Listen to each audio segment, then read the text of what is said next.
हाँ भाई लाडले, क्या हालचाल।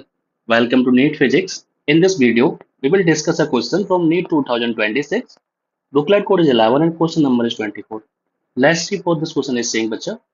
The power of a crane which lifts a mass of 1000 kg to a height of 20 meter in 10 seconds is how much the power will the crane give। अगर हमें g की value 9.8 metre पर second square use करनी है। अच्छा, एक चीज दे रखी थी, हमारे ऑप्शंस जो है काफी दूर दूर है। तो अगर जी की वैल्यू मैं 10 भी यूज कर लूंगा ना, तब भी मेरा काम हो सकता है ना। तो मैं क्या करता हूँ, मैं आपको एक बार क्वेश्चन समझा देता हूँ। ये क्या कह रहा है हमारा क्वेश्चन कि हमारे पास एक मास है जो कि 1000 केजी का है। This mass is of 1000 KG का। थोड़ा सा बड़ा बना देता हूँ इसे। हमारे पास एक मास है 1000 केजी का, बच्चा। ठीक है। ये हमारा क्या रखा हुआ है, अर्थ के सरफेस पर रखा हुआ है अभी। ठीक है। इसका सेंटर ऑफ मास से नीचे की तरफ अर्थ एक फोर्स लगा रही होगी इसके ऊपर। ठीक है। इसका वेट होगा जो कि mg बन जाएगा इसका। ठीक है। ओके। हमें क्या करना है, इस ब्लॉक को इस जगह से कितना को उठा करके लेके जाना है। इस ब्लॉक को हमें उठा करके लेके जाना है यहाँ से। हाँ। इस ब्लॉक को अपनी पोजीशन से 20 मीटर ऊपर लेकर के जाना है, बच्चा। कितना ऊपर लेके जाना है, 20 मीटर ऊपर लेकर के जाना है। तो ठीक है। देखो, हमारा ये जो फोर्स लग रहा है, ग्रेविटेशनल फोर्स नीचे की तरफ, इसके अंगेंस्ट में हमें एक फोर्स लगाना पड़ेगा अपना, तभी तो ये ऊपर जा पाएगा। तो मुझे एक फोर्स यहाँ पे लगाना पड़ेगा अपना, जो कि हो जाएगा मेरा F E x t। ठीक है। अभी जो F E x t है, इसको ऊपर लेकर के जा रहा है। अब कंजर्वेटिव फोर्स के अंगेंस्ट में हमारा वर्क डन लग रहा है।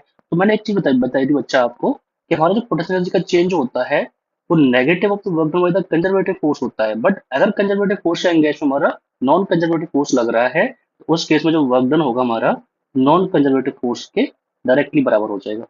ठीक है। तो दो तरीके से हम लोग इसको निकाल सकते हैं। एक तो पोटेंशियल एनर्जी हमें पता होती है, उससे निकाल सकते हैं।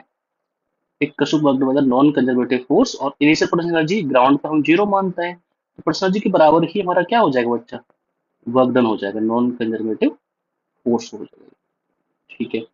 चलो, हमें इसका एक्सप्रेशन डायरेक्टली पता है। बट एक चीज और समझो बच्चा, ये जो F E x t है, इसको लगा करके मैं कितना डिफरेंट कर रहा हूँ, 20 करो तो वर्क डन तो डायरेक्टली निकाल सकते हो वहां से। तो ठीक है। Work done by the non conservative force कितना हो जाएगा, work done by the non conservative force कितना हो जाएगा, this is equal to, this is the F E x t, जो कि mg के बराबर ही होगा हमारा। इनटू में हमारा डिस्प्लेसमेंट कितना हो रहा है, 20 का हो रहा है। इनटू में एंगल कितना हो जाएगा, F E x t, और डिस्प्लेसमेंट वेक्टर तो ऊपर की तरफ ही होगा ना, तो cos 0, cos 0 डिग्री। तो यहाँ से ये जो है हमारा m हमारा 1000 का।